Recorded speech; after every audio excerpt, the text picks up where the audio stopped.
Donc bonsoir les amis, aujourd'hui on va faire beaucoup de choses. Comme j'avais promis à la dernière vidéo, on va voir les bandes de Bollinger, le stochastique, le MACD, et en plus aujourd'hui on va faire la gestion des risques et on va voir différentes stratégies si on a le temps bien sûr. Maintenant, si on n'a pas pu voir ces stratégies, bon, si on a fini tout ce que j'ai cité et qu'on a encore du temps, que j'ai encore des énergies, on va faire le plan de trading. Bon, pas un plan de trading en tant que tel, parce que je dois faire une vidéo complète là-dessus. Mais on va voir un peu comment on trade. Comment on trade en général, les différentes étapes. En gros, ça va résumer tout ce qu'on a fait jusqu'ici. Un bref résumé. Donc, on va voir les différents indicateurs que j'ai cités. Donc, voici le graphique du CAD CHF. Je vais prendre pour les indicateurs, je vous ai dit, on appuie sur F. On vient dans Bollinger Band. Je vous ai dit que tous les indicateurs ont une période.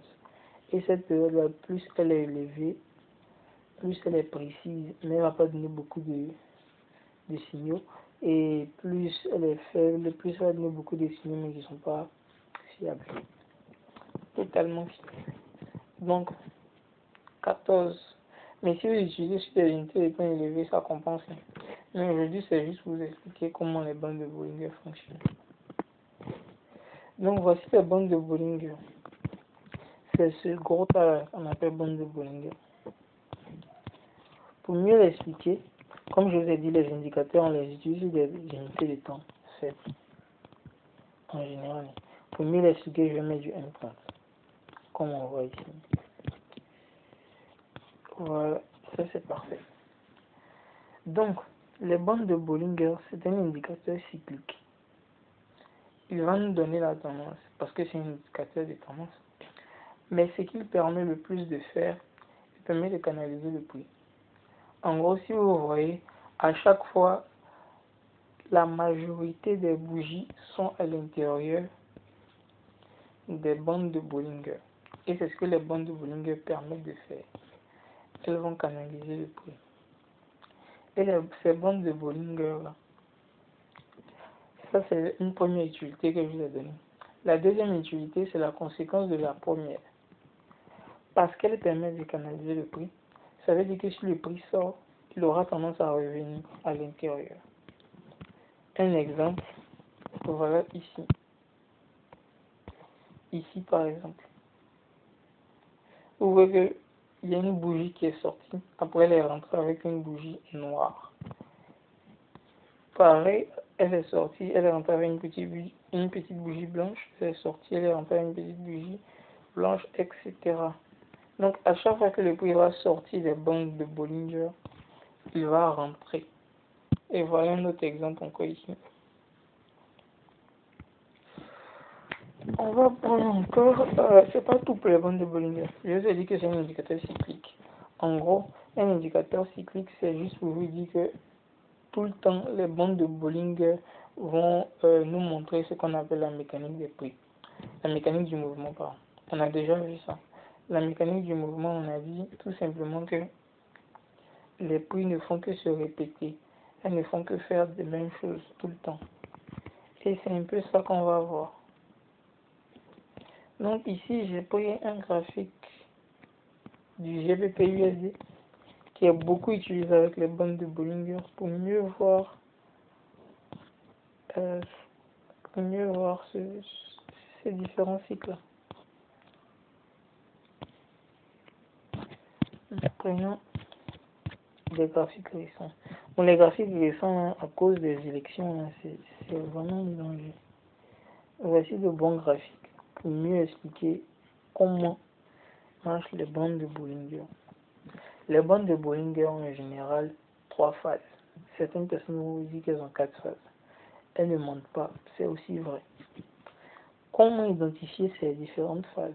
La première phase, c'est une phase d'accumulation. Une phase d'accumulation est en général représentée par un marché qui ne donne pas une tendance précise. C'est-à-dire, elle ne monte pas, elle ne descend pas, elle stagne tout simplement. Donc, voilà un peu la première étape. Toutes les premières étapes, le 4JP, ouais, était mieux. 4JP, ouais. Donc, toutes les premières étapes se traduisent par des bandes de Bollinger qui sont, disons, horizontales. Donc, horizontale, c'est comme ça. Vous voyez un peu ici, là. Les bandes de Bollinger sont horizontales, en fait. Bon, ce que j'ai oublié de dire, c'est que les bandes de Bollinger, comme vous voyez, sont composées de 3 courbes. La courbe qui est au milieu, c'est une moyenne mobile, comme on a vu là. Et les courbes qui sont aux différents côtés, ce sont des écarts. Ce sont des écarts qui sont calculés, des écarts à la moyenne. Donc ce sont des écarts, comme la formule d'écart en statistique, hein, qui sont calculés en fonction de la moyenne mobile. Donc c'est pour ça que ça donne cette courbe. Donc lorsque les écarts là vont être, disons, horizontaux, c'est-à-dire un semblant d'horizontal là, comme dans ce cas que je vais encadrer là, voilà. On dit qu'on est dans une phase d'accumulation. Et qu'est-ce qui suit la phase d'accumulation? Ça, c'est la première étape du cycle des bandes de Bollinger. La deuxième étape, c'est un fort mouvement vers le haut et un fort mouvement vers le bas qu'on appelle la distribution. Ça, c'était l'accumulation. Donc, après la distribution, on aura une nouvelle phase on aura une troisième phase qu'on appelle le ralentissement. C'est-à-dire le prix commence à ralentir. Le ralentissement là s'observe lorsqu'on constate une bosse tout en haut là. Bon, elle est un peu cachée. Je vais essayer d'indiquer. Il y a une bosse qui se forme à l'écart qui est opposé au prix. Voilà, la flèche est indiquée là-bas. Là. Il y a une bosse qui va se former. Une bosse un peu comme celle-là. Celle qui est là. Voilà. Une fois que la bosse là s'est formée, ça veut dire que le prix est en train de ralentir. Et quand le prix ralentit, c'est la troisième étape et ça veut dire que c'est le moment de break-even ou bien de fermer complètement sa position. Maintenant, après, comme je vous ai dit, c'est un cycle, les étapes vont se répéter à chaque fois. Et voilà comment les étapes se répètent. Un truc ici.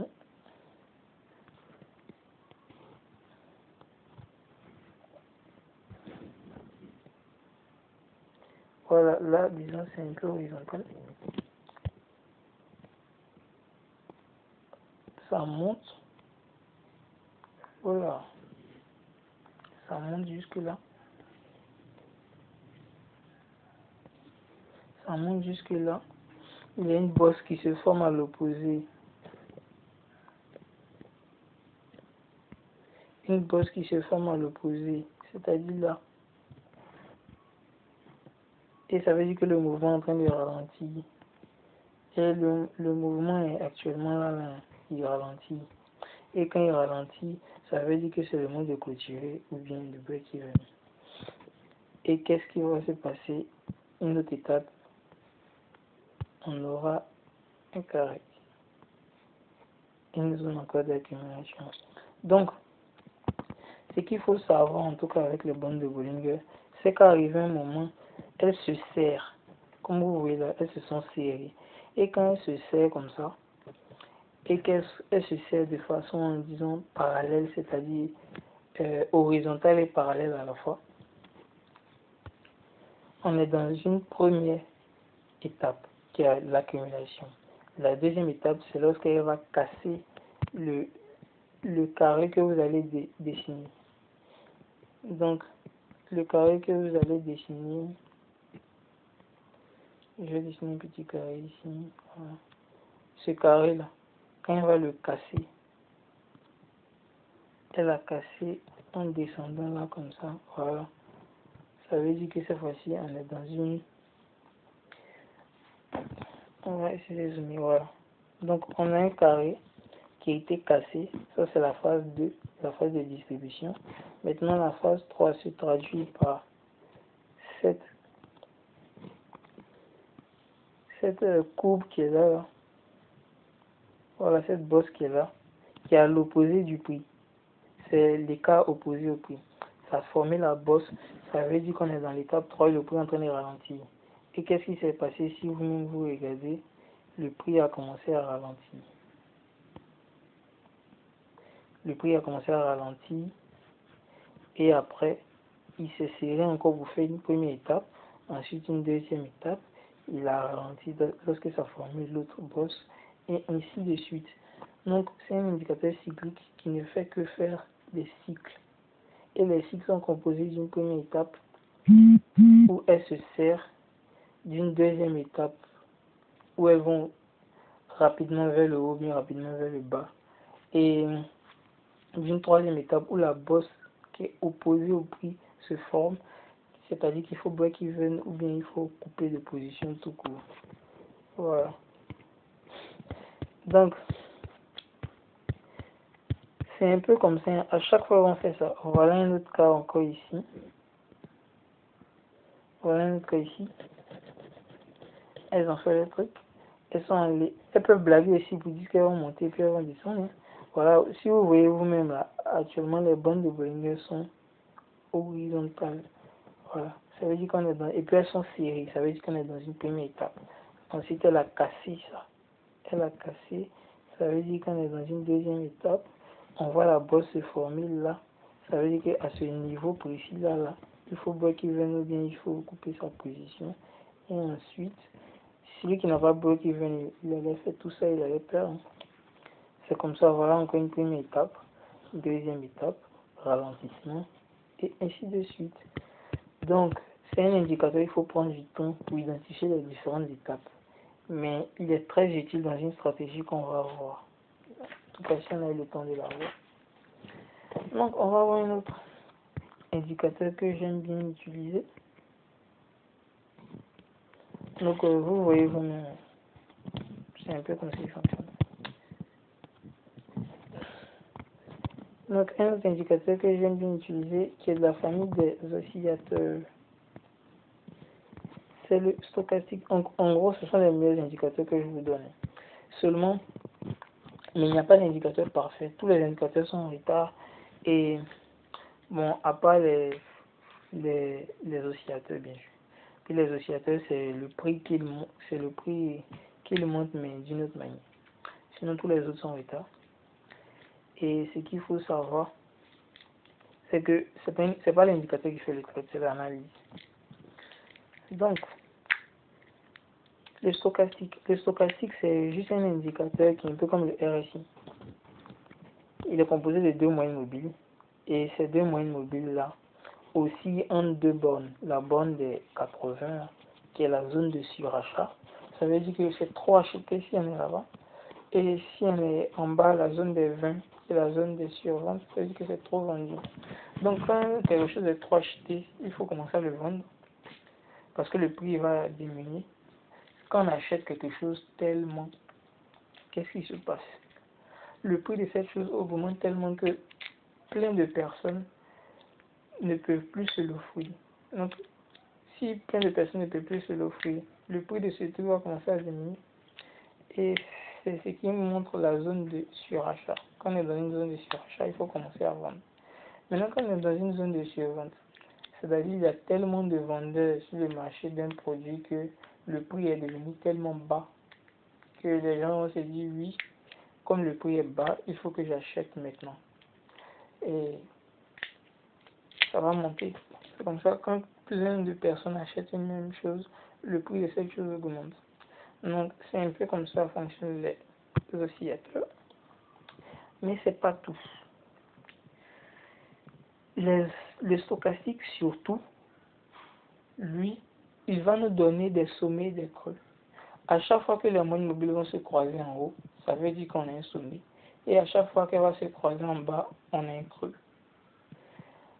On peut identifier aussi les sommets et les creux grâce à la théorie de dos, mais c'est un peu plus compliqué. Voici une méthode facile pour identifier les sommets et les creux qui va vous permettre de mieux améliorer votre analyse. Mais c'est pas tout. Il sert vraiment à beaucoup de choses, cet indicateur. Donc, identifions sur une petite tranche de partie que je vais faire là.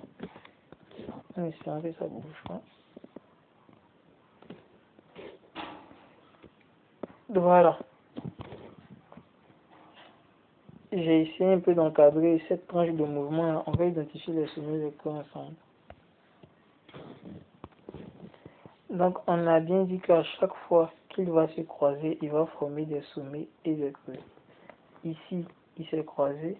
On remarque bien aussi qu'ici,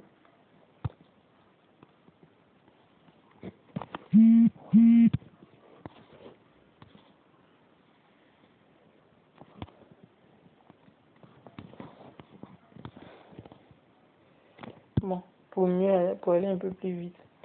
Regardez, il s'est croisé ici, on a eu en bas là, un creux.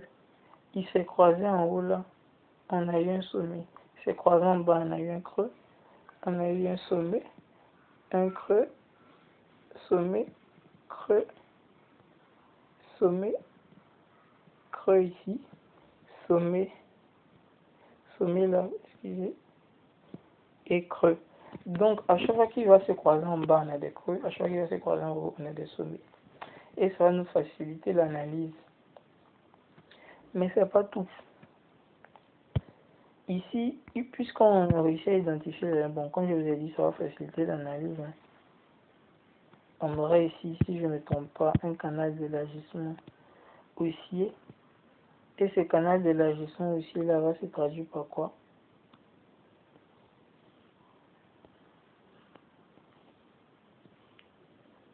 C'est un canal haussier. Donc, c'est un drapeau ici. On voit bien parce que le prix il est en train de descendre quand il est rentré.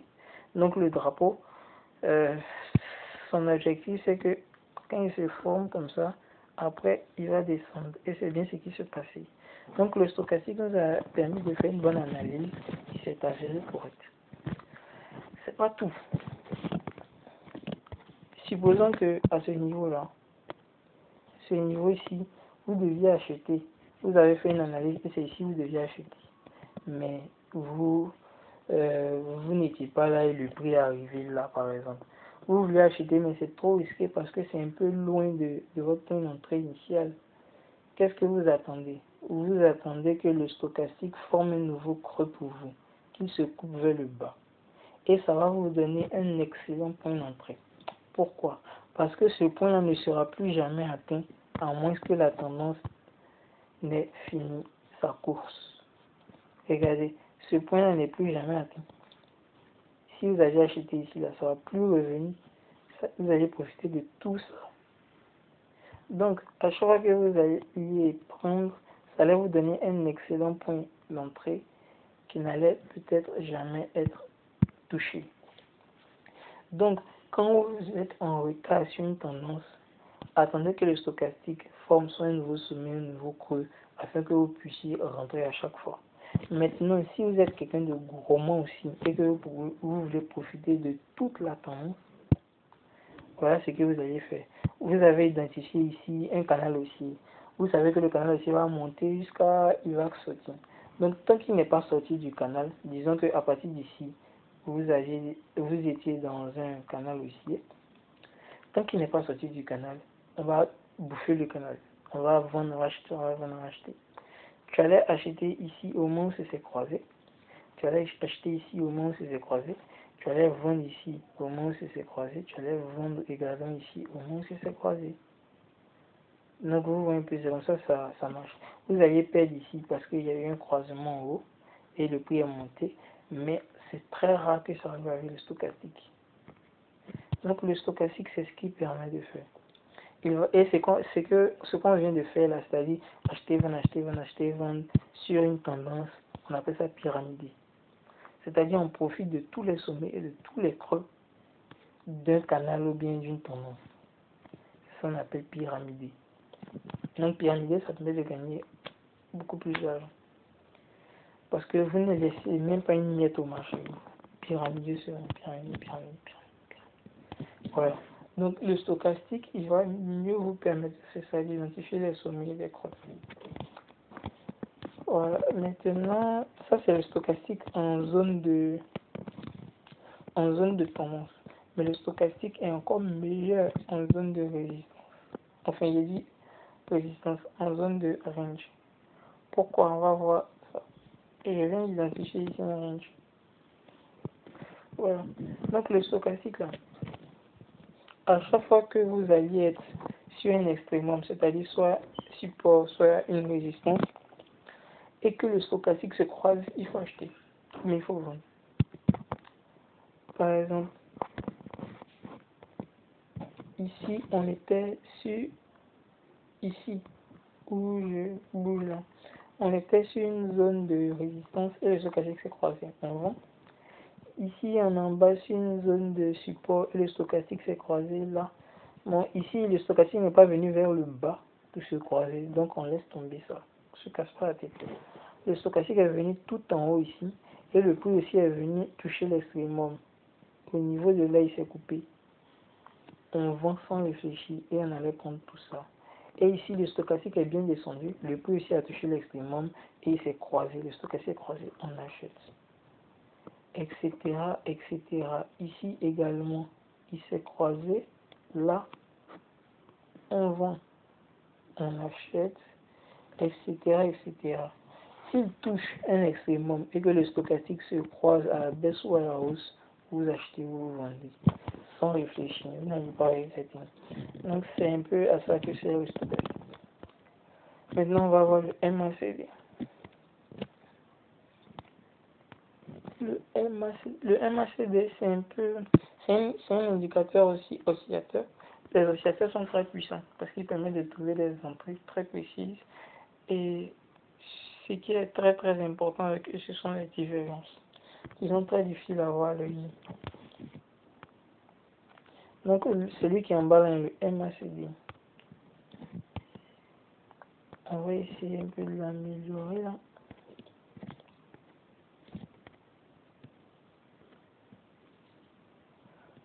Voilà. Donc le MACD, c'est un indicateur très très très très puissant. Pourquoi? Parce que c'est le maître de la divergence. Je vais vous expliquer la divergence avec le RSI, si vous vous rappelez, où le prix monte et lui descend. Et c'est en général l'indicateur qui a raison.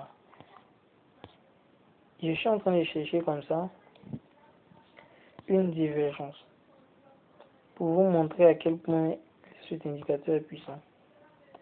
Donc les divergences permettent d'anticiper les changements de tendance avant même que le prix lui-même ait changé. C'est très très puissant. C'est pour ça que j'utilise beaucoup les oscillateurs. Le MACD, j'aime beaucoup l'utiliser. Ce qu'il faut savoir, le MACD, il donne des signaux à chaque fois que les bandes là passent d'un côté à l'autre. Si les bandes sont du côté haussier, c'est-à-dire ce côté-là, où vous voyez le petit truc blanc là, où vous voyez ça là,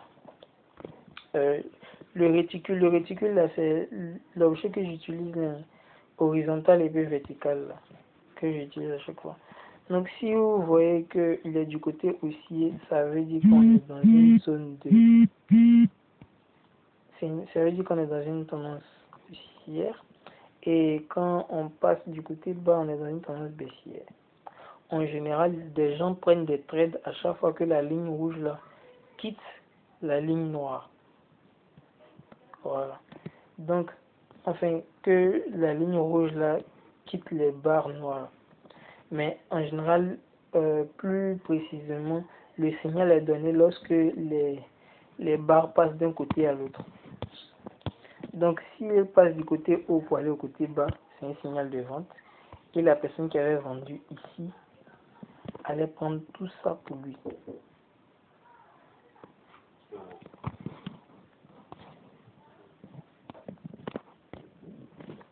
Donc, la personne qui avait pris ça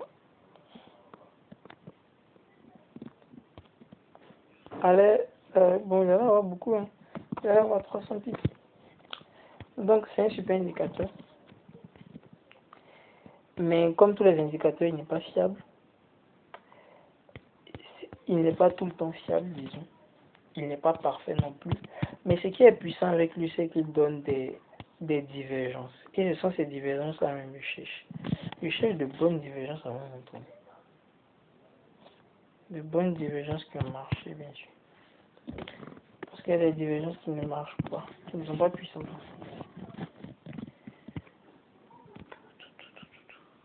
Ah, on traite sur le USB.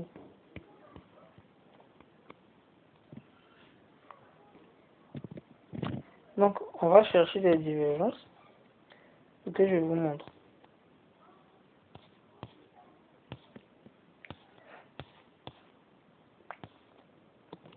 Ah, voici une belle divergence. Donc, voilà ce que le prix, lui, a fait. Le prix, il était en train de descendre.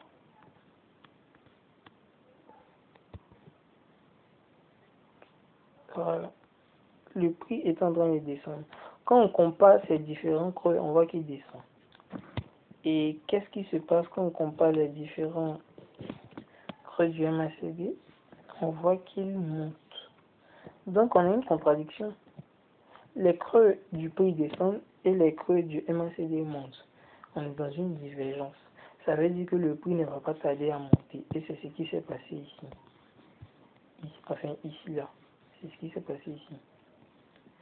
Et on attend quoi? On attend maintenant que le signal soit donné.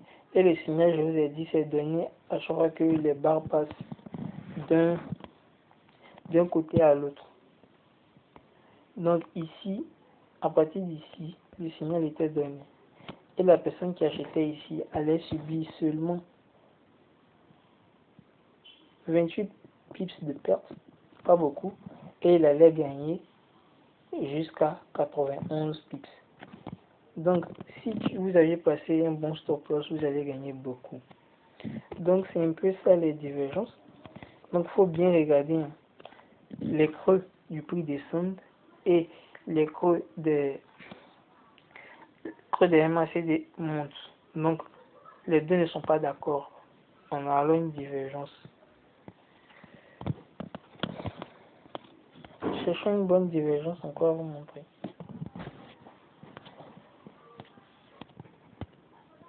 Donc, cherchons une bonne divergence à vous montrer.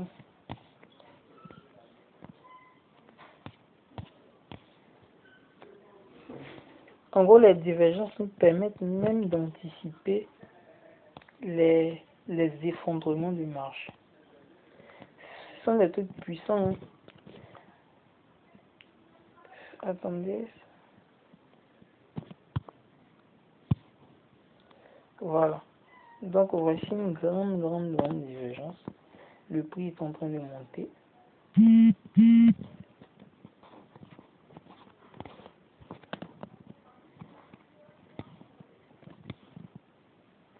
Voilà. Le prix était en train de monter ici.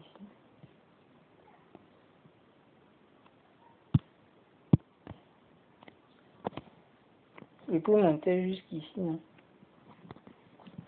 Et qu'est-ce qui s'est passé chez le MACD? Le MACD, lui, il ne faisait que descendre. Et nous, on attendait juste le signal. Et le signal est donné à chaque fois que ça passe d'un côté à l'autre. Donc, la personne allait prendre quelque part par là. Et elle allait bénéficier de toute cette baisse. C'est pour vous dire que ça anticipe de très grands mouvements souvent. Et il arrive en général sur les grands sommets. Donc, la personne allait profiter de tout ce mouvement. Bref, voilà, tout ça, qui fait environ 600 pics. Donc, c'est un peu ça les divergences, et c'est comme ça que fonctionne le MACD. Une fois qu'on a vu ça maintenant, on doit parler aujourd'hui de gestion de risque. Gestion de risque, je vais un peu blablater, mais il va falloir écouter. Et surtout, si vous avez un papier, à côté de vous. Écrivez les différentes règles que je vais vous donner. Ces règles sont très importantes. Donc, pourquoi on a créé la gestion des risques? On va prendre un exemple simple.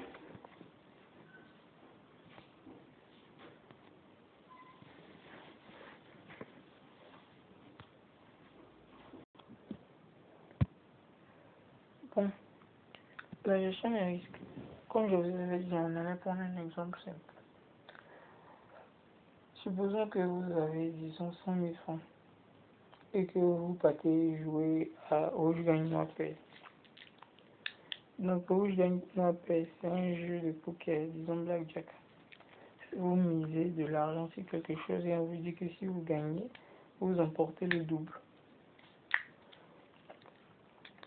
Est-ce que vous allez mettre tous vos 100 000 d'un seul coup? C'est ça la question. Si vous mettez tous vos 100 000 d'un coup, vous allez perdre tout d'un coup aussi. La première des choses à savoir en gestion des risques, c'est que pour un trader, il faut qu'il dure au maximum possible sur les marchés. Ça veut dire qu'il ne doit pas miser tout d'un coup, tout son capital en une seule fois. Ça, je viens de donner deux règles. On ne doit pas miser tout d'un coup et il faut durer le plus possible sur le marché. Durer le plus possible, ça veut dire que je ne dois pas tout miser sur le coup. Donc, supposons dans notre jeu de Rouge gagne la paix. Si je mise si j'ai mis 10 000 francs, par exemple, sur chaque mise, sur chaque jeu de Rouge gagne la paix, je ne pourrai jouer que 10 fois. Alors que si je mise 100 francs sur chaque jeu de Rouge gagne la paix, je pourrais durer plusieurs fois. 1000 fois. Je pourrais jouer 1000 fois. Donc, entre quelqu'un qui a la possibilité de jouer 10 fois et quelqu'un qui a la possibilité de jouer 1000 fois, qui va le plus durer? Ça, c'est la première question. Et qui va le plus gagner? Ça. Parce que si tu as la possibilité de durer seulement 10 fois, tes probabilités de perdre rapidement sont élevées. Tes probabilités de gain sont faibles et tes probabilités de perte sont élevées. Parce que tu mises tout trop d'un coup. Alors que tu as seulement 50% de chances de réussite. En gros, c'est ce qui est arrivé, c'est ce qu'une étude a fait sur les trading. Une étude a dit que, en général, toutes les analyses qu'on fait, tout ce qu'on fait, on se casse la tête là. C'est n'importe quoi. Et on a seulement 50% de chances de réussite. Soit le prix monte, soit le prix descend. Donc on a 50% de chances de réussite. Soit on gagne, soit on perd. Et puisqu'on a 50% de chances de réussite, ça veut dire qu'à chaque fois qu'on perd, on doit essayer de diminuer nos pertes. Et à chaque fois qu'on gagne, on doit essayer d'augmenter nos gains. C'est pour ça que, troisième règle, on essaie de minimiser les pertes. À chaque fois qu'on voit que c'est bizarre, on coupe le trade. Deuxième règle, on ne ferme jamais entièrement un trade. Donc, si vous êtes en train de gagner et que votre trade est gagnant, il ne faut jamais fermer son trade. Il faut toujours laisser courir. Donc, supposons que vous avez vendu là et vous arrivez là, ça monte, vous dites non, j'arrête. Mais vous allez perdre tout ça. Ce que vous voyez. C'est pour ça que une fois que vous voyez que le prix monte, vous mettez un break-even et vous laissez courir. Vous ne regardez même plus, vous ne touchez plus. Vous laissez courir. Vous prenez ici une partie qui va vous satisfaire et le reste vous laissez courir. Ça, c'est la gestion des risques. Il faut savoir tout ça, ce sont les règles. Donc, puisque je dois minimiser mes pertes et je dois maximiser mes gains, ça veut dire que je vais devoir à chaque mise calculer, prendre une partie de mon argent, à chaque jeu, prendre une partie de mon argent et puis miser. Donc, à chaque jeu de rouge gagne noir paix, si je veux durer, je vais devoir prendre une partie. Et c'est là que vient la notion de pourcentage. En gros, on va aller voir mieux sur ce concept.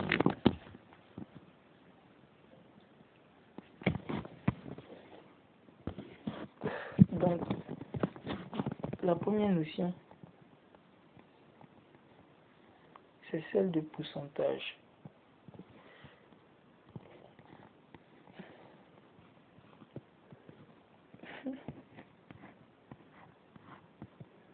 Non, la première notion, c'est celle de pourcentage.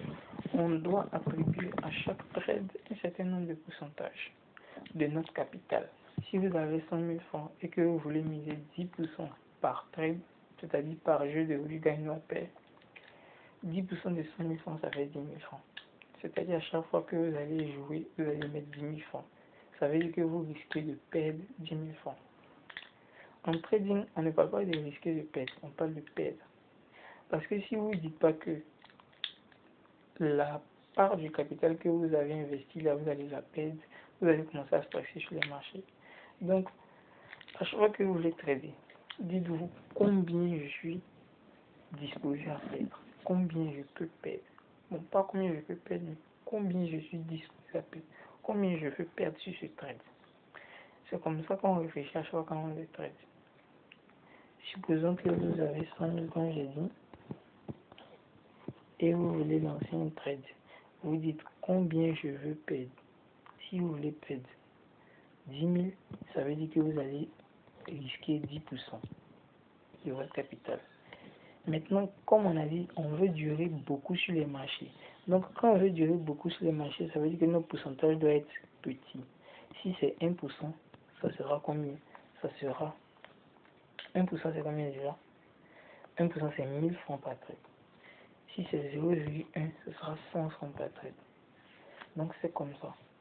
Si je veux durer plus, je vais devoir diminuer mon pourcentage. Et le trader qui dure le plus sur le marché, en général, c'est celui qui augmente son capital. C'est ce que je vous ai dit. Entre quelqu'un qui a 100 jetons de 100, qui a 1000 jetons de 100 francs, et quelqu'un qui a 10 jetons de 10 000, si on doit jouer à rouge gagne la paix, qui a le plus de chances de durer et qui a le plus de chances de gagner?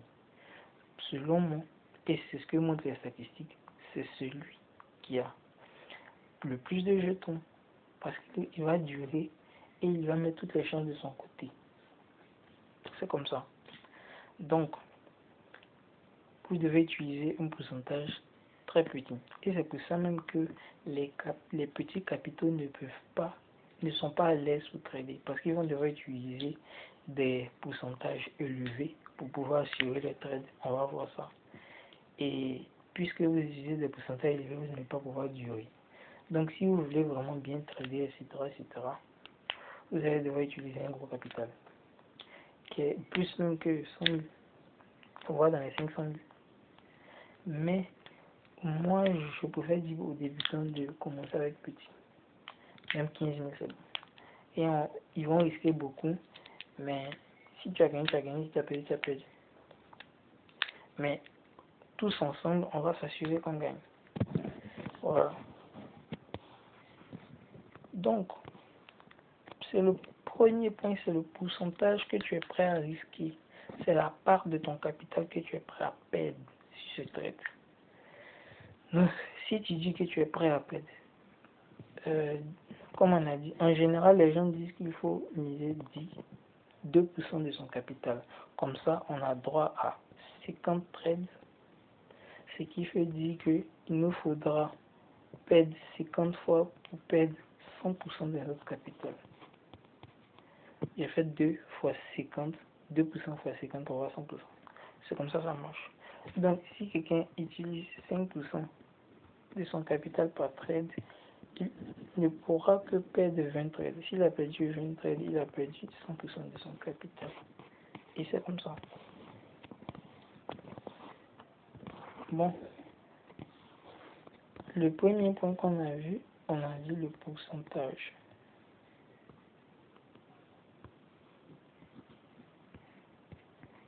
Le pourcentage. Plus petit il est, plus c'est bon. Le deuxième point, c'est que une fois qu'on a identifié combien on est prêt à perdre, il faut savoir combien de points cela représente. En gros, on va revenir sur la notion de points pour mieux comprendre. La notion de points de l'eau.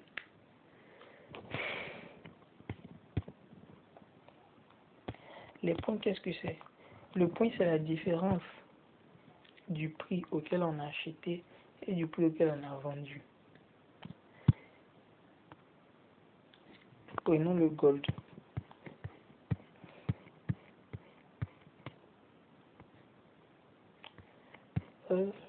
Voici le gold. Après aussi le gold. Supposons le gold, c'est l'or. Comme vous l'entendez, gold c'est en anglais. Ça veut dire l'or. Donc l'or. Supposons que vous avez acheté ça ici. En gros, ce que vous voyez en noir là, c'est le prix de l'or à ce moment-là. Vous l'avez acheté ici et il est monté jusqu'ici. Et en noir là. Ici vous avez acheté, hein, comme je vous ai dit, ici vous avez acheté. Et le prix est monté jusqu'en haut là. Ça c'est le prix de vente. Donc vous avez acheté ici, vous avez fermé votre, vous avez vendu ici. La différence de prix entre les deux, c'est ce qu'on appelle le nombre de points. Le nombre de points, c'est en gros ce qui va déterminer combien on a gagné sur les marchés. Et en général, l'outil qui permet ça, c'est l'outil que j'utilise. Voici comment on le trouve sur les appareils mobiles. On clique sur le graphique, on vient ici, l'outil qui est déjà un repère autonomie là, avec une droite verticale et une droite horizontale qui est là. Voilà. Et voilà, on appelle le réticule. Donc le réticule, ça nous permet de savoir combien on a gagné. En gros, on met le réticule au niveau où on a investi et on met le réticule au moment où on a fermé notre investissement. Et il va nous donner ici 72,58 points. Maintenant, les 72,58 points là, on va les multiplier par ce qu'on appelle le lot. Le lot, c'est combien de dollars on gagne par trade. Donc, combien de dollars on gagne par trade? Combien de dollars on gagne par point, pardon. Combien de dollars on gagne par point? Et je vous ai dit que les lots, on a plusieurs lots. Donc, c'est là qu'intervient la notion de pourcentage, enfin, du pourcentage, on obtient le montant qu'on est prêt à payer. Ça, c'est vrai, non? Parce qu'on va multiplier le pourcentage par le capital. Du capital, on doit passer maintenant au nombre de points. Le nombre de points que cela va représenter. Le nombre de points que cela va représenter. Et du nombre de points, on va passer maintenant au stop loss. C'est un peu comme ça qu'on calcule le stop loss. Donc la gestion du risque va nous permettre de mettre un stop loss et un take profit. Un stop loss, c'est un niveau auquel on accepte de perdre. C'est-à-dire, notre analyse n'a pas été correcte. Le prix est en train d'aller contre le sens qu'on avait prévu et on doit minimiser les pertes. Donc on doit arrêter la position. Et si vous n'êtes pas sur les graphiques, cela doit se faire automatiquement. Et c'est pour ça qu'a été créé le stop loss. Et le take profit, c'est pareil, mais seulement que c'est pour prendre ses profits. C'est-à-dire, on a eu raison, mais on est arrivé à un stade où on veut prendre le profit. Je vais vous montrer ça par un exemple. Bon, je viens de mettre un compte démo et je vais prendre une position pour vous montrer comment faire un take profit et un stop loss. Supposons ici dans mon analyse, je veux vendre. Je suis arrivé sur un niveau de résistance et je veux vendre. Bon, j'appuie sur le plus qui est là. On dit nouvel ordre. J'appuie dessus. Ici, c'est le lot, c'est-à-dire combien de dollars je vais gagner par point. C'est pas nous on décide, ça en fonction de notre capital. On va voir comment on le calcule. Mais je vous avais parlé déjà des lots. Et les lots, ça va de 200 jusqu'à 0,0. Voilà. Donc, en général, les petits capitaux vont utiliser 0,0. Voilà, 0,01 j'ai pris. Et ici, on met SL, ça veut dire stop loss. Avant tout ça, je vais faire mon analyse. Je vais dire que je vais commencer à vendre ici. Je vais mettre mon stop loss au niveau du sommet qui est là. Voilà, au niveau du sommet qui est là. Et je vais mettre mon take profit ici. Voilà. Donc, vous avez vu les différentes étapes. Hein. Je vais prendre un bout de papier maintenant et je vais noter où va se situer mon stop loss avec le prix qui est là. C'est le prix qui est là, en noir, tout à droite là. Voilà. Donc, je veux que mon take profit soit là-bas et c'est le prix là que je vais inscrire dans la zone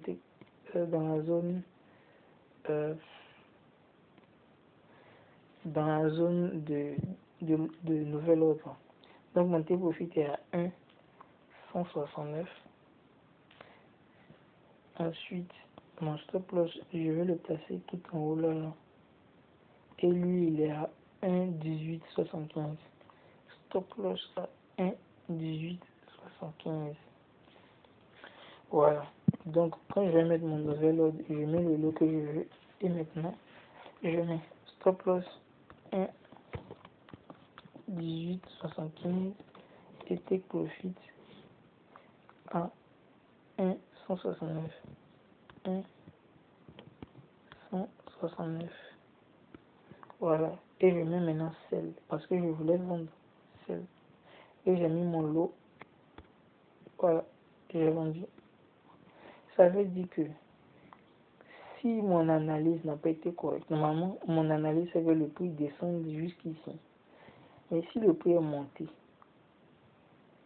si je n'étais pas devant les graphiques et le prix est monté, il ne va pas dépasser là avant que ça coupe ma position. Donc, ma position va être coupée là et je vais assumer la perte. La perte, ce sera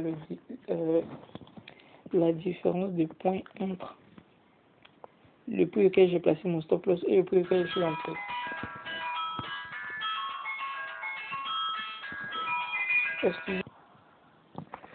Donc, on voit un peu le niveau rouge là, qui est tout en bas de la société profit. Là, j'ai inclus TP là-bas. Et tout en haut ici, c'est stop loss, j'ai inclus SL. Donc, et ça, c'est le prix d'entrée. Ils ont mis combien de lots j'ai pris et le prix auquel j'ai vendu. Voilà.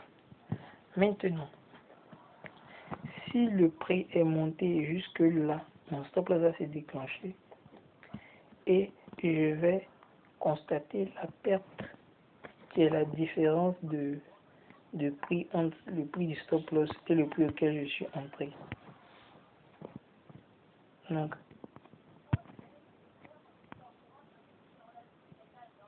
voilà, un truc comme ça, mais qui est de 50 pips.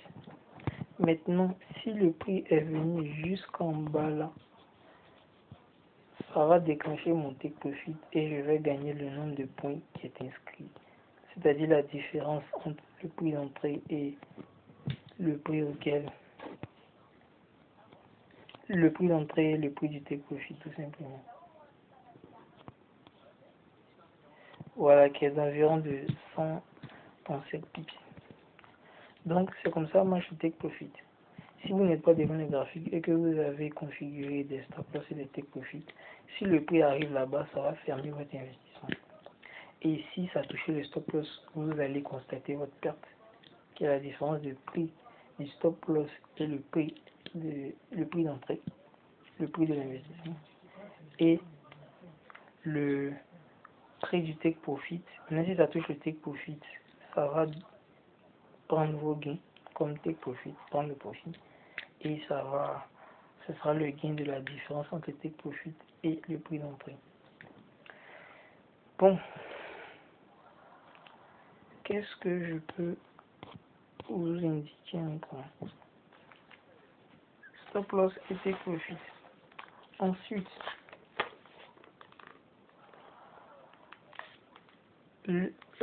si vous avez constaté une perte, c'est-à-dire une perte due à un certain nombre de points, vous le multipliez par le lot que vous avez utilisé et ce sera soit votre gain, soit votre perte. C'est ça. Donc, comment calculer le stop loss maintenant? Le stop loss ne se calcule pas n'importe comment. Il y a deux manières de calculer le stop loss. Soit vous connaissez où vous allez mettre votre stop loss. Excusez, désolé, j'ai beaucoup d'interruptions. Bon. Ce qu'il faut savoir, c'est que soit vous savez où vous mettez votre stop loss. Dans ce cas, vous allez prendre le réticule et vous allez calculer le nombre de points que vous allez accepter de perdre. Voilà. Si vous connaissez le nombre de points, vous pouvez déterminer le montant que ça va engendrer. Mais en général, il est conseillé de connaître le montant que vous êtes prêt à perdre pour ainsi de calculer le stop loss. Donc, on revient à notre exemple du blackjack. On a dit il faut un certain pourcentage. En général, les gens utilisent 2%. On a dit ça. Et 2% de notre capital va nous donner le montant qu'on est prêt à payer. Donc, le montant, je sais pas, $10 par exemple. Qu'est-ce que c'est? $10. Maintenant, $10, on va déterminer on va convertir son nombre de points. En gros, ça va faire $10 divisé par le nombre de lots. C'est la formule qui est là. La formule du stop loss. Le stop loss sera égal au montant que vous êtes prêt à risquer. Le montant que vous êtes prêt à risquer divisé par le nombre de lots que vous avez choisi. Donc, si vous avez décidé de risquer $10 sur votre trade et que vous avez pris un lot de 0,01, alors c'est comme si vous étiez en train, ça va vous donner tout simplement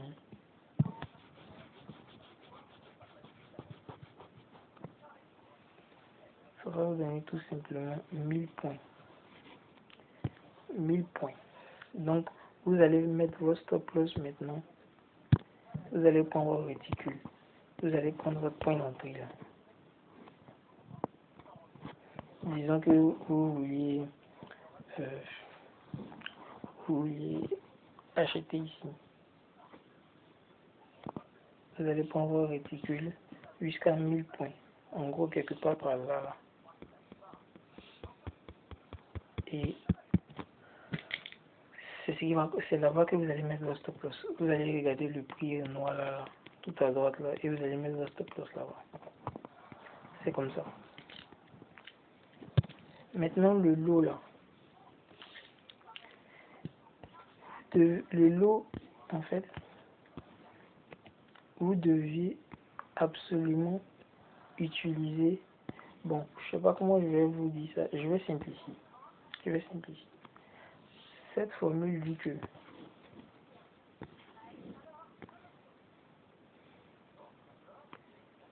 le stop loss égale à lot multiplié par le montant risqué. Maintenant, si on veut déterminer quel lot on utilise, on peut déterminer le nombre. On va détailler.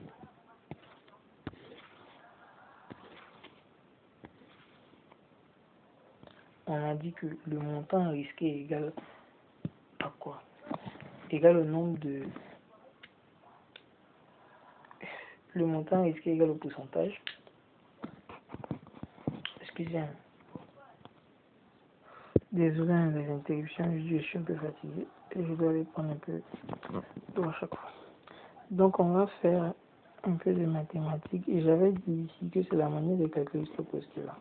On va prendre une nouvelle partie et on va mieux payer ça. Le stop loss en points est égal à montant risqué. Le montant risqué divisé par le nombre de lots. En gros, ici, c'est le nombre de points que vous acceptez de perdre. Ici, c'est le montant que vous décidez de perdre. Et le lot, c'est le nombre de dollars que vaut un point. Voilà.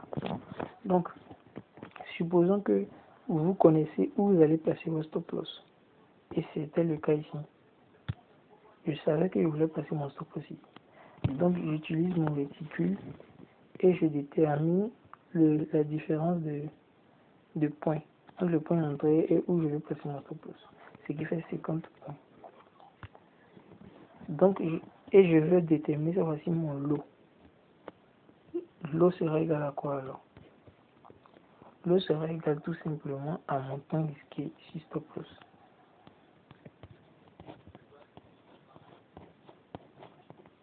Mon montant risqué ici stop loss. Mon montant risqué, supposons que c'était $10 et que mon stop loss, j'ai vu que c'est 50 pips qui vient. Le lot serait égal, c'était $10 et le stop loss, ça allait de 50 pips. Ça fait combien? 10, 0,5. Bon, je suis fatigué. Hein. Mais 10, 0,5, ça fait pas 0,5. Je sais pas, on va calculer. Et j'ai pas la tête à faire des divisions. 10 divisé par 50. 0,2. Ah, donc, excusez-moi.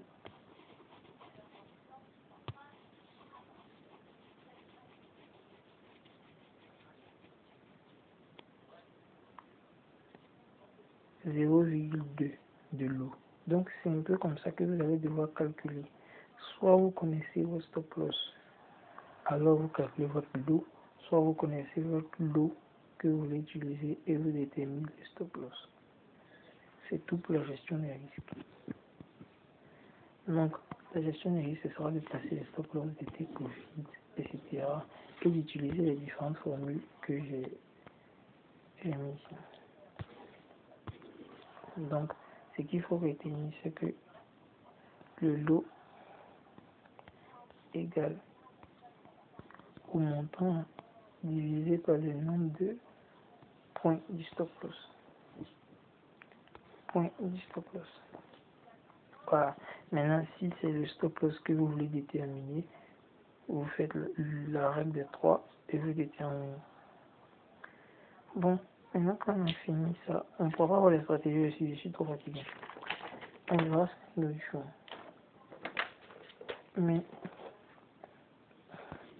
ce que je vais vous dire dans un bref résumé pour un plan de trading, bon, pour comment trader, pas un plan de trading, pour comment trader, il faut d'abord faire une analyse. Ce sont les étapes, c'est très important. Il faut faire une analyse. Il faut faire une analyse. Une fois que vous avez fini votre analyse, vous allez déterminer les zones d'intervention. Je vais vous montrer tout de suite les zones d'intervention. Les zones d'intervention, c'est ça par exemple.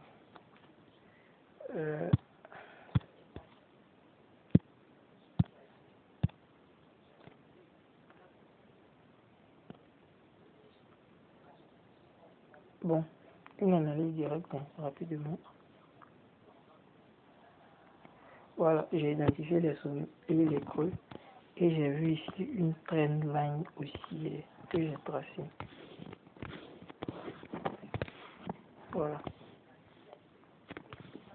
Donc on voit que la trend line a touché ici, ici. Donc à partir de là, je sais que c'est une trend line. Donc quand ça va toucher encore ici, je vais devoir acheter. Et c'est ce que je voulais dire. Voilà.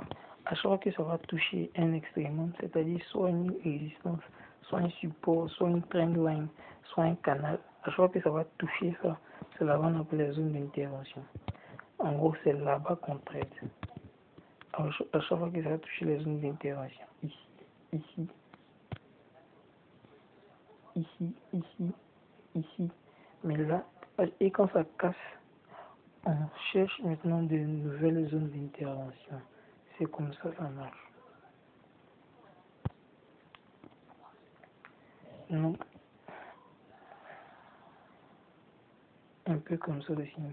Ici, hop, à partir de là et là, on sait que c'est une tangente. On enlève un ici et on enlève un ici également. Là. C'est comme ça que ça marche. Dès qu'on a 2 points, on peut tracer une droite, comme en mathématiques. À partir de 2 points, on peut tracer une droite. Et une fois qu'on a tracé la droite, on doit maintenant identifier chaque point qui va venir sur cette droite-là. on va vendre ou bien on va acheter. Donc, identifier les zones d'intervention. Une fois qu'on a identifié les zones d'intervention, troisième point, il faut identifier maintenant les obstacles. Les obstacles et les précédents sommets et creux. Par exemple, je m'explique. Vous voulez acheter ici. Vous voulez acheter ici, par exemple. Vous allez dans le passé où le prix s'est arrêté la dernière fois. On voit qu'il s'est arrêté. Attendez, je vais zoomer un peu. Voilà. Supposons que vous voulez acheter ici. Il y a mon réticule. Vous allez regarder où le prix s'est arrêté la dernière fois. Il s'est arrêté ici. Il s'est arrêté ici. C'est là-bas que vous allez mettre votre take profit. Et on va regarder les différents creux aussi d'avant.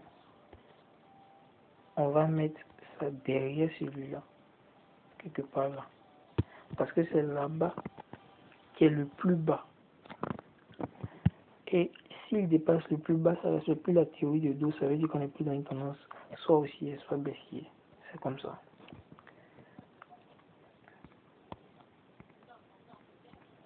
Donc, un autre exemple. Dans notre cas ici.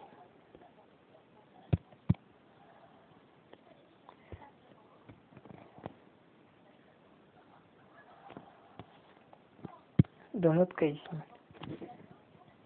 On veut vendre ici. On va identifier où le prix s'est arrêté la dernière fois. On voit que là même, là, le prix, il peut s'arrêter parce que, bon, laissez tomber ce que je viens de dire. On va voir ça plus tard. Donc, à partir de là, le prix, il peut s'arrêter où? Il s'est déjà arrêté ici. Il s'est déjà arrêté ici. Et il s'est déjà arrêté. Il s'est déjà arrêté ici, ici, ici et ici. Il peut s'arrêter là-bas encore. Et c'est bien ce qui s'est passé. Il s'est arrêté ici, qui était la même chose qu'ici. Il s'est arrêté ici, la même chose qu'ici. C'est là-bas que vous allez mettre vos différents take profits. Maintenant, le stop loss, vous allez identifier un précédent sommet qui est celui-là. Donc, vous allez mettre ça au-dessus de ça. Voilà. Et c'est ce qu'on a fait. Donc, c'est comme ça qu'on place ces take profits. Donc, identifier les obstacles. Ce que j'appelle les obstacles. Les obstacles, j'ai un peu mal écrit, mais c'est là-bas qu'on va mettre nos différents TP et stop loss. Maintenant, il existe une relation entre le stop loss et le take profit. En gros, ça s'appelle stop loss divisé par, bon, ne c'est pas stop loss divisé par take, c'est plutôt take profit divisé par stop loss en point. Ça doit être minimum égal à 2. Et on appelle ça le risque reward. C'est-à-dire, quand vous allez identifier vos différents obstacles, par exemple, j'ai mis mon stop loss ici. J'ai dit que je voulais. Où est le cas que j'avais pris? Voilà. J'ai dit que j'allais mettre mon stop loss ici. Ça. J'identifie où se trouve. J'ai vu que le précédent sommet ici, donc j'allais mettre mon stop loss un peu plus haut. Maintenant, j'identifie où est mon obstacle. Mon obstacle, c'était ici. Je vais calculer si la distance qui est ici, là, entre mon premier obstacle et mon point d'entrée est plus, c'est-à-dire entre mon take profit 1 est plus grand que mon stop loss. Voilà. Et je vais diviser pour obtenir mon ratio RR, risque et reward, qui doit être minimum égal à 2. Bon, j'ai dit le take profit 1, mais en général, c'est mon take profit final, c'est-à-dire où je pense que le prix ne peut plus aller plus loin. Donc, mon take profit final, c'est celui qui est en bas là. Et vous voyez bien que mon take profit final fait 130 pips, alors que mon stop loss fait 50 pips. Donc, je vois que si je divise 130 par 50, c'est supérieur à 2. Voilà. Donc, j'ai respecté la formule, la relation entre le stop loss et le take profit. C'est-à-dire, take profit divisé par stop loss doit être minimum égal à 2. Voilà. Maintenant, une fois que j'ai respecté ça, je lance mes trades simplement. Et à chaque fois que je viens regarder si je lance mon trade et je viens regarder maintenant si mon prix, si mon analyse est correcte et si j'évolue bien. Maintenant, si j'évolue bien, il y a ce qu'on appelle le break-even. Le break-even, en gros, je viens placer mon stop loss qui est ici là. Actuellement, je ne peux pas le faire parce que le prix est au-dessus. Mais je vais me placer mon stop loss là qui était tout en haut au niveau ici, au niveau du prix d'entrée. On appelle ça break-even. Ça veut dire que si le prix se retourne, on va faire un exemple. Si j'avais vendu ici, mais j'avais pas mis de take profit, le prix est descendu jusqu'à, il a dit non, ça descend, et c'est monté jusqu'à, c'est revenu ici. Et je suis en train de perdre. Mais si j'avais fait ce qu'on appelle le break-even, je suis venu placer mon stop loss au niveau du point d'entrée. Ça veut dire si ça se retournait et que ça venait contre moi ici, j'allais perdre 0. Voilà, c'est placer son stop loss au niveau du point d'entrée. On appelle ça break-even. Donc, c'est tout ce qu'il y a à savoir avec la gestion des risques. La gestion des risques, donc ça c'est comment trader. J'ai donné les différentes étapes. Analyser. Avec l'analyse, on va donner les zones d'intervention, c'est-à-dire lorsque le prix va toucher les différentes résistances, supports, canaux haussiers, canaux baissiers. En tout cas, les zones ou bien les traits qu'on a tracés là, quand le prix va toucher là-bas, on est sur une zone d'intervention. Et là, on va maintenant chercher des confirmations. J'ai oublié ça. Confirmation. Donc, on va répondre. Analyse les zones. On va prendre des confirmations. Les confirmations, ça peut se faire avec des indicateurs, ça peut se faire avec les bougies, ça peut se faire avec plein de choses, les divergences, etc. Après la confirmation, c'est maintenant on va identifier les obstacles.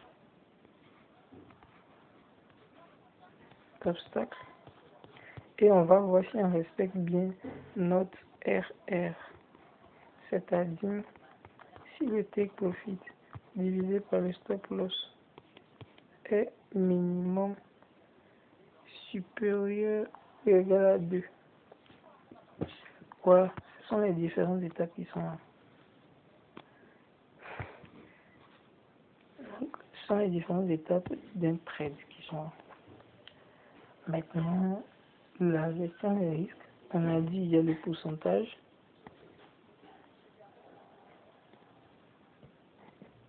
On a dit il y a le pourcentage.